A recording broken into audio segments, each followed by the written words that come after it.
Plus de 250 millions de voitures circulent sur les routes en Europe. Elles sont responsables de près de 13% des émissions de CO2 sur notre continent. Si nous voulons agir contre le dérèglement climatique, tout ça doit changer radicalement, et dès maintenant. Combien de temps pourrons-nous continuer à chevaucher ce cheval mort qu'est la voiture thermique? Le changement de mobilité doit s'opérer de façon équitable sur le plan social. Pourquoi la voiture individuelle est-elle toujours le moyen de transport numéro 1? Notre société doit-elle passer tout entière à la mobilité collective? Et si oui, comment?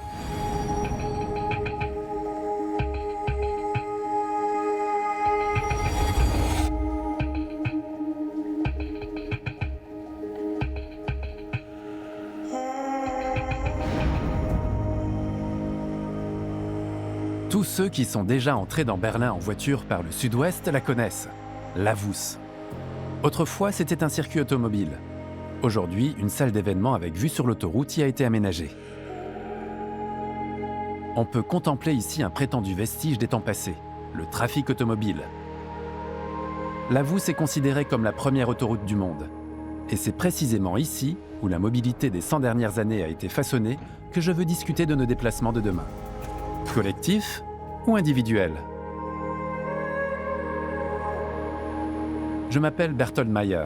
Je suis professeur de psychologie et je m'intéresse aux grands sujets scientifiques et sociétaux de notre époque.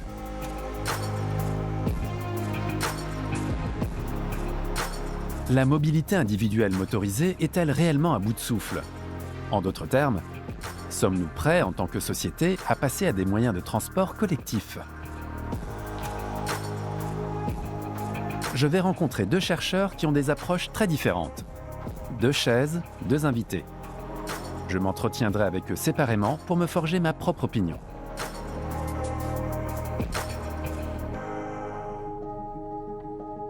Monsieur Wenzel, avez-vous une voiture? Oui, j'ai encore une voiture. Mais je ne prédis pas un grand avenir à l'automobile. Il est tout à fait possible de s'en sortir sans voiture dans notre société. Heike Wenzel dirige l'Institut de recherche sur les tendances du futur à Heidelberg. Il est convaincu que les nouvelles technologies rendront la mobilité collective si attrayante qu'il n'y aura pratiquement plus de voitures individuelles en 2050. Certaines solutions seraient déjà à notre disposition, mais nous y faisons nous-mêmes obstacle. L'homme a-t-il toujours été une espèce mobile? Nous avons commencé à nous sédentariser il y a 10 000 ans. Avant cela, nous étions plus sportifs. Nous étions des chasseurs-cueilleurs, toujours en mouvement. C'était un mode de vie très mobile. On parcourait une vingtaine de kilomètres par jour, en marchant, en courant, pour assurer notre subsistance. L'homme a donc toujours été mobile.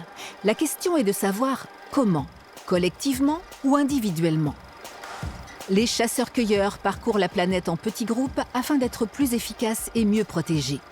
La sédentarisation met fin aux déplacements quotidiens.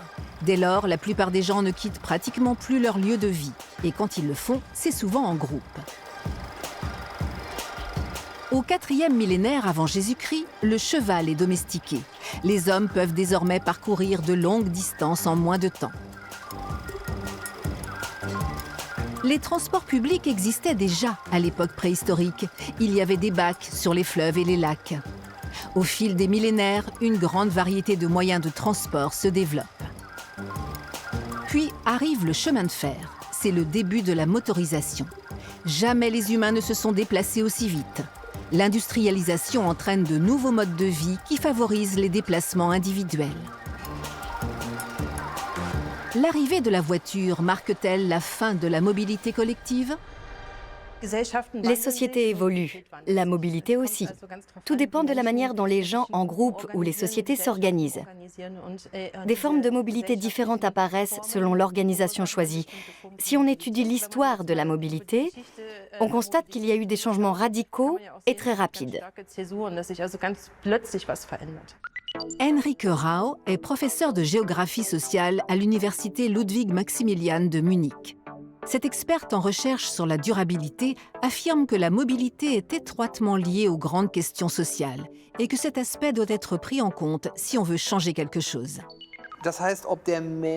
Donc ce que vous dites, c'est qu'à l'aune de l'histoire de l'humanité, on ne peut pas vraiment savoir si l'homme est plutôt fait pour la mobilité collective ou la mobilité individuelle. On ne peut comprendre la mobilité que si on l'intègre dans un contexte plus large. Il suffit de voir comment les sociétés ont évolué, en particulier à partir du 19e siècle avec l'industrialisation et la modernisation. Les besoins deviennent plus individuels. Le lieu de travail et le lieu de résidence sont désormais séparés. Qu'est-ce que ça entraîne comme nouvelles contraintes et comme possibilité de mobilité? La voiture répond parfaitement à cette tendance à l'individualisation. Nous nous définissons comme une société de l'automobile, une société qui a prospéré grâce à l'automobile. Les voitures ont de belles lignes, je peux me déplacer rapidement, je peux aimer les voitures de sport, c'est un style de vie. Pour toutes ces raisons, on aime les voitures. Évidemment, beaucoup de gens utilisent énormément leur voiture, mais pas forcément parce qu'ils aiment ça. Pourquoi les gens se déplacent-ils et pourquoi choisissent-ils certains modes de transport? Il faut regarder de près les avantages de la voiture. Ils sont nombreux. On est indépendant des contraintes horaires, on peut partir quand on veut, on peut transporter des choses, des personnes. Il faut reconnaître que la voiture présente une foule d'avantages dans les sociétés très individualistes. En général, 95% du temps, les voitures ne sont pas utilisées. Elles sont très polluantes et responsables de milliers de morts. Si vous disiez aujourd'hui qu'il existe une innovation technique vraiment géniale, qui est pratique, qui procure un sentiment de détente, de luxe et de confort, mais qu'il y a un problème, elle cause 3000 morts par an sur les routes. Vous croyez qu'on pourrait imposer cette innovation? Je ne crois pas. C'est pourtant le choix qu'on a fait en matière de mobilité. Ça ressemble à une théorie du complot, comme s'il y avait des groupes de pression qui ne veulent pas que ça change. L'Union européenne s'était engagée à en finir avec les véhicules thermiques d'ici 2030-2035, mais cette échéance est encore repoussée. Il y a évidemment des intérêts économiques qui entrent en jeu. Mais il ne faut pas oublier qu'il y a aussi des raisons sociales et culturelles qui font que les gens préfèrent cette forme de mobilité. Comment en est-on arrivé à la grande marche triomphale de l'automobile? En 1913, Henry Ford commence à produire des voitures à la chaîne aux États-Unis. C'est alors un moyen de transport réservé aux riches. 16 ans et une guerre mondiale plus tard, les États-Unis sombrent dans la crise économique. Le président Roosevelt décide alors de lancer un gigantesque programme de relance, le New Deal. Avec une promesse à la clé, l'automobile pour tous. La voiture devient le symbole du rêve américain. En Allemagne, Adolf Hitler promet lui aussi une voiture à chaque Allemand, une Volkswagen. La motorisation correspond à l'idéal fasciste de puissance et de combativité. Routes, ponts, tunnels, tout le pays est en chantier. En URSS, on mise sur la mobilité collective. De gigantesques projets comme les métros de Moscou et de Leningrad s'inscrivent parfaitement dans la propagande communiste qui dit que l'État déplace les masses. Mais dans le bloc de l'Est aussi, les besoins évoluent. La voiture devient le marqueur d'un meilleur système, ce qui pousse les États communistes à s'engager dans la course à la motorisation. Mais Lada, Trabant, Skoda et Dacia ne peuvent pas rivaliser avec l'industrie automobile occidentale. La voiture devient dès lors le symbole de la supériorité du capitalisme et continue de s'imposer partout.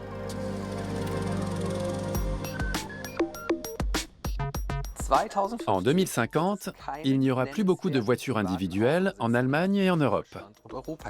Oui. Non. Les voitures électriques sont une solution à long terme pour la mobilité individuelle. Oui. Non. Dans 10 ans, nous voyagerons tous en avion-taxi. Non. Non. L'avenir de la mobilité est déterminé par les intérêts de l'industrie automobile. Oui et non. Oui. La mobilité est un droit humain. Non. Oui. Le débat sur l'évolution des mobilités prend-il suffisamment en compte les aspects de justice sociale? Il y a de grandes lacunes dans ce débat, notamment en ce qui concerne la justice sociale. Souvent, on oublie de prendre en compte les besoins des gens au quotidien. Beaucoup de gens font chaque jour des trajets complexes. Il faut emmener les enfants à l'école, s'occuper peut-être d'un parent qui a besoin d'aide, etc. C'est d'ailleurs aussi une question de genre, car qui se charge de tout ça? Cette question-là est souvent liée à celle des mobilités. Il y a aussi beaucoup de gens qui sont mobiles à contre-cœur, qui ont 3 heures de trajet par jour. Si on les interroge, ils diront qu'ils préféreraient ne pas avoir à faire ces trajets. Il faut se demander comment améliorer la qualité de vie, comment amener les gens à se tourner vers d'autres formes de transport, regroupées dans des réseaux d'écomobilité. Par écomobilité, on entend la coopération des réseaux de transport public avec les piétons et les cyclistes, ainsi que le covoiturage et l'autopartage. Le but étant de se passer complètement de la voiture individuelle. Avec les voitures, on consomme de la mobilité. Parfois pour un trajet, parfois juste pour le tour du quartier. On devrait se détacher de cette facilité. Il y a beaucoup de règles et d'interdictions. En fait, le problème de base est le terme de collectivité. Est-ce qu'on va avoir un socialisme de la mobilité ? Est-ce que tout le monde sera obligé d'abandonner sa voiture ? J'imagine déjà les gros titres dans la presse. Ce n'est pas du tout ce qu'on entend par là. Mais dans les villes, on peut passer exclusivement au transport en commun. Et dans les régions rurales aussi. L'objection qu'on entend toujours, c'est « oui, mais à la campagne ». Le débat sur les nouvelles mobilités n'est possible que si on propose des alternatives. Mais il y a encore trop de gens qui n'ont pas le choix. J'habite à la campagne et je ne peux pas me passer de voiture. C'est ce qu'on dit, mais ce n'est pas vrai. Il existe des projets pilotes qui garantissent la mobilité en milieu rural, sans que tout repose sur la voiture individuelle.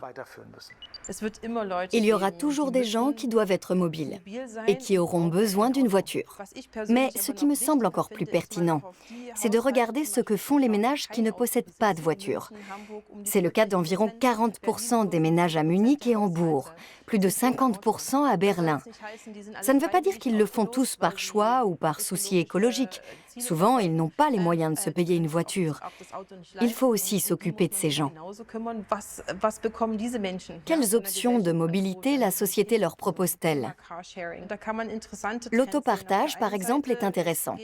Mais dans ce domaine, les choses n'avancent pas aussi vite qu'on aimerait, alors que des offres d'autopartage accessibles existent. C'est une solution de mobilité collective basée sur le partage d'une voiture. Une voiture individuelle coûte en moyenne 300 € par mois, ce qui n'est pas rien quand on sait qu'elle est garée 95% du temps. C'est pourquoi l'autopartage est considéré comme une alternative bon marché et écologique. Nadine Hunte vit à Munich avec son compagnon et ses 3 enfants. Il lui faut un moyen de transport fiable. En fait, j'ai besoin d'une voiture tous les jours. Sa plus jeune fille, Alba, souffre d'une maladie chronique auto-immune. Nous devons consulter plusieurs médecins qui n'exercent pas dans les environs immédiats. L'autre jour, j'ai regardé les offres de voitures en autopartage. Mais louer un véhicule pour 2 ou 3 heures, c'est hors de prix. Visites médicales, voyages d'affaires, vacances, Nadine et son compagnon parcourent jusqu'à 40 000 km par an, ce qui est supérieur à la moyenne. À partir de 15 000 km par an, la voiture individuelle est plus avantageuse que l'autopartage. Les professionnels sont conscients du problème. Ce modèle économique ne permet pas vraiment aux fournisseurs de survivre. Par ailleurs, l'autopartage est rarement considéré comme une alternative à la voiture individuelle. Le cluster de recherche M-Cube de l'Université technique de Munich étudie des nouveaux modèles de mobilité collective. Outre les approches technologiques, comme les voitures autonomes, les chercheurs s'intéressent particulièrement au comportement des gens, en suivant un principe, la simplification comme clé du succès. L'une de leurs expériences porte sur un autopartage fermé. Pendant 9 mois, 8 ménages d'un même immeuble se débarrassent de leur voiture individuelle et partagent quelques véhicules. Nous voulions un groupe fermé d'utilisateurs. L'avantage, c'est que les gens se connaissent, peuvent se mettre d'accord et sont rassurés car ils savent qui partage le véhicule avec eux. Mais partager une voiture n'est pas si simple. Les participants doivent faire des concessions et se plier à des règles qui peuvent compliquer leur quotidien. Par exemple, le siège enfant. Il faut à chaque fois penser à l'emmener et à le reprendre. Il ne faut rien laisser à l'intérieur du véhicule. Pareil avec le câble du téléphone, les courses. Il faut toujours tout vider et bien sûr laisser la voiture propre. C'est compliqué. Ces contraintes pratiques sont souvent une raison suffisante pour vouloir garder une voiture individuelle, sans compter la disponibilité inconditionnelle. Nous avions des gens qui prenaient la voiture à 7 h du matin pour aller travailler et qui rentraient à 10 h du soir. D'autres n'utilisaient la voiture que pour les courses ou les trajets courts et prenaient les transports en commun pour les trajets quotidiens. L'équation est simple. Garantir le maximum de disponibilité avec le minimum de véhicules possible. L'autopartage sera-t-il la norme à l'avenir ? Est-ce que ça n'entraînera pas en même temps une très forte désindustrialisation, sachant que l'automobile est la colonne vertébrale de notre industrie ? Si on se projette dans les 10 prochaines années en étudiant de près les données du marché du travail, on constate que l'automobile n'est pas la colonne vertébrale. Actuellement, environ 600 000 emplois dépendent directement de ce secteur. Dans l'Union européenne, 600 000 emplois dépendent du vélo. Ces chiffres ne sont donc pas si dramatiques. Si nous avons le courage de faire quelque chose de vraiment disruptif et d'aller vers la mobilité collective, nous pourrions gagner la partie. Et c'est d'autant plus sensé que ça permettrait d'initier un mini-plan de relance. Il faut savoir que la voiture est le deuxième achat le plus cher de notre vie. En y renonçant, on pourrait économiser énormément d'argent. Il existe des études intéressantes, notamment en sciences sociales, qui montrent que la plupart des gens ont du mal à évaluer le coût de la mobilité. Mais les gens veulent quand même avoir leur propre voiture. Oui, c'est intéressant. Certains disent qu'il faut créer des facteurs incitatifs, comme rendre la voiture plus chère. Il suffirait de publier les coûts réels, de montrer aux gens ce que ça coûte à la société. Mais c'est un sujet qui dérange. Et là, comme vous, les gens sont très étonnés. Est-ce qu'on veut que tout le monde se déplace à pied ? C'est aussi l'idée derrière la ville du quart d'heure, par exemple. La ville du quart d'heure est un modèle d'urbanisme où tous les trajets du quotidien ne doivent durer que 15 minutes, que ce soit à pied, à vélo ou en transport en commun, mais jamais en voiture. Pour ça, il faut créer de nouvelles infrastructures et transformer les villes. Les infrastructures sont bien ancrées et possèdent une grande force d'inertie. C'est pour ça qu'on a encore des infrastructures qu'on a créées il y a longtemps. Tout renverser et tout changer, c'est compliqué. Il y a tellement d'exemples de réussite en Europe. Copenhague me vient à l'esprit. Paris aussi. Depuis 2022, Paris a pris des mesures drastiques contre le trafic automobile. Zone à circulation réduite, ceinture verte, centre-ville accessible uniquement avec autorisation spéciale, peu de places de parking. C'est comme ça que Paris veut devenir une ville du quart d'heure. Et surprise, tout le monde y trouve son compte. La qualité de vie augmente énormément, l'économie en profite. Les commerçants craignaient de perdre leurs clients s'ils ne pouvaient plus venir en voiture, mais les clients viennent quand même, d'une autre manière. Pourtant, en Allemagne, on n'y arrive pas vraiment. Tout le monde voudrait que sa ville ressemble à Copenhague ou Utrecht. Mais personne n'est prêt à en payer le prix. Je dois dire que je ne vois pas vraiment les choses se mettre en place. Parce que nous voulons que tout reste en l'état, que tout soit comme dans les années 60 et 70. C'est du populisme. Est-ce que le problème ne viendrait pas aussi du fait que dans la recherche sur les mobilités, on se focalise surtout sur les problèmes et les défis, et peut-être pas assez sur le potentiel et les possibilités?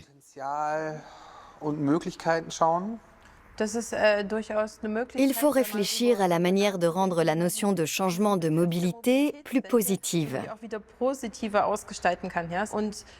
Il y a beaucoup de projets qui aboutissent quand ils ne sont pas uniquement initiés par une personne ou un petit groupe, mais par tout un quartier.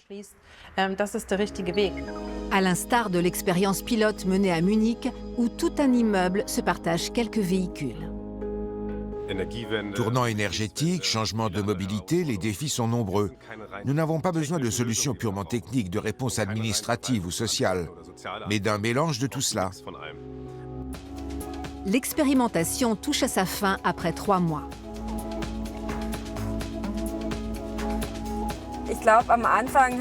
Je pense qu'au début, beaucoup de gens avaient un peu peur qu'il n'y ait jamais de véhicules disponibles. C'est vraiment une autre façon de faire. Grâce aux résultats obtenus, l'équipe de recherche souhaite optimiser l'offre et la renouveler. Les obstacles sont vraiment d'ordre individuel, à vrai dire, comme le besoin d'une boule d'attelage. Ce sont les problèmes techniques, d'équipement du véhicule qui font obstacle, plutôt que le partage. C'est un résultat important. Le partage ne semble pas être le problème.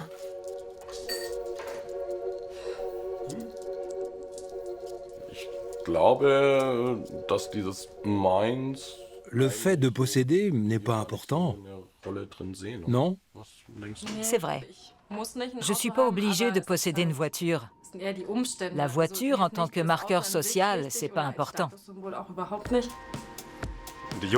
La jeune génération a une autre approche de la propriété et elle a d'autres marqueurs sociaux que la mienne. Les choses vont peut-être changer, même si la question de la propriété ne sera jamais complètement résolue. Mais la tendance montre clairement qu'elle est en recul et que la question de l'accessibilité devient plus importante. Tout comme celle de la rentabilité, car l'autopartage promet d'être beaucoup moins cher à l'avenir.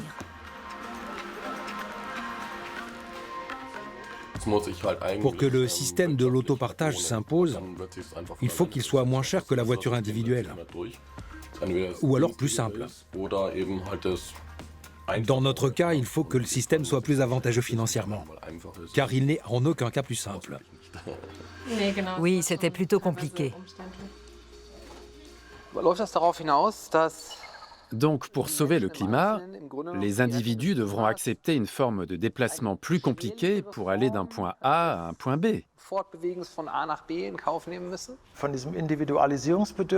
On devrait renoncer à cette cage dorée qu'est la voiture individuelle et affirmer clairement que pour nous, la mobilité n'est pas une question de statut social et de consommation, mais que ce qui compte, c'est de pouvoir aller d'un point A à un point B. Et rien ne s'y oppose dans les années à venir si on développe des transports publics de proximité. Aujourd'hui, ils représentent seulement 5 à 10% des déplacements en Allemagne. Ce n'est pas énorme. Et on pourrait atteindre 50% si aux bus et aux trains, on ajoute la voiture autonome pour assurer la mobilité du dernier kilomètre. C'est-à-dire le fait qu'une voiture autonome soit à disposition pour me ramener jusqu'à chez moi. Car c'est sur ce point critique que se joue l'avenir de la mobilité. Cette notion de dernier kilomètre représente le trajet entre le domicile et le prochain arrêt de bus, tram ou métro. Pour beaucoup, c'est le principal obstacle à l'utilisation des transports publics. Les hubs de mobilité pourraient éliminer cet obstacle. Ce sont des plateformes qui réunissent en un point central et stratégique un large éventail de moyens de transport allant du robotaxi au scooter électrique. L'idée est d'accéder au moyen de transport le plus adapté au trajet que l'on souhaite faire. L'application indique l'étape suivante. Elle optimise les changements de moyens de transport et donc votre trajet. Ce qui fonctionne depuis longtemps avec les marchandises doit permettre de révolutionner les transports de personnes. Mais sommes-nous prêts pour ce changement ? Je continue de croire que les gens sont capables de changer. Il y a suffisamment d'exemples dans l'histoire en ce sens. Et je tiens à ce que les nouvelles mobilités soient socialement équitables. Je pense qu'on peut proposer des visions positives, des villes où il fait bon vivre. C'est quelque chose que tout le monde veut, non ? Il faut rester ouvert aux nouvelles technologies. La science n'a pas pour vocation de décrier ce qui existe déjà ou de dire que tout doit rester comme avant. La science a plutôt pour mission d'essayer, de rejeter, de vérifier et de rectifier. Il faut tenter des choses, même si on échoue parfois. Il peut exister de nombreux points de vue différents sur un même sujet. La question est de savoir s'ils se nourrissent mutuellement ou s'ils s'annulent. Je pense que les arguments que nous venons d'entendre sont tous valables et pourraient être conciliés.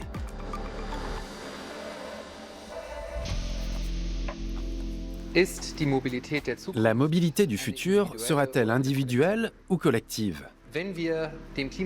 Si nous voulons lutter contre le dérèglement climatique, elle doit être collective. Tout le monde est d'accord sur ce point. Beaucoup moins sur la manière d'y parvenir. Il y aura toujours des personnes qui auront besoin d'un moyen de transport individuel. Et dans le débat sur la mobilité du futur, il ne faut pas négliger la justice sociale. La science laisse entrevoir un avenir où les transports collectifs ne seraient pas synonymes de renoncement, mais au contraire pratiques et économiques. Ils décongestionnent les villes et les zones rurales et rendent la vie plus agréable. Et si c'est ça l'avenir de la mobilité collective, alors où est le problème ?